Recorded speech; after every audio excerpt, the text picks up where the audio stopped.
ബർത്ത്ഡേക്ക് teddy beer, second ബർത്ത്ഡേക്ക് building card, third ബർത്ത്ഡേക്ക് സ്റ്റഡി ടേബിൾ, ഫോർത്ത് ബർത്ത്ഡേക്ക് സൈക്കിൾ. ഇങ്ങനെയായിരുന്നു ആ ലിസ്റ്റ്. അങ്ങനെ സെവൻത്ത് ബർത്ത്ഡേക്ക് അവളുടെ അമ്മയുടെ ഗിഫ്റ്റ് ഒരു പിയാനോ ആയിരുന്നു. അത് അവൾക്ക് ഇഷ്ടമായില്ല. അവൾ അന്നേരം അച്ഛനോട് പിണങ്ങുന്നു.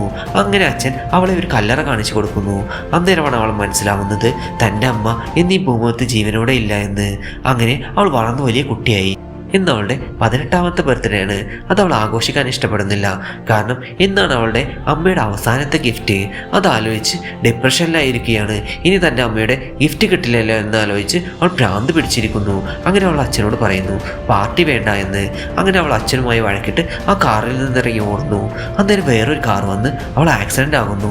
അപ്പോഴാണ് അവൾ അത് ശ്രദ്ധിച്ചത്. ആ ആക്സിഡൻറ്റിൽ അവളെ രക്ഷിച്ചത് അവളുടെ അമ്മയായിരുന്നു. ഏതൊരമ്മക്കും അച്ഛനും ഒരിക്കലും വിട്ടുപിരിയാൻ കഴിയാത്തത് തൻ്റെ മക്കളെയാകും. എന്താണ് നിങ്ങളുടെ അഭിപ്രായം? കമൻറ്റ് ചെയ്യുക. താങ്ക്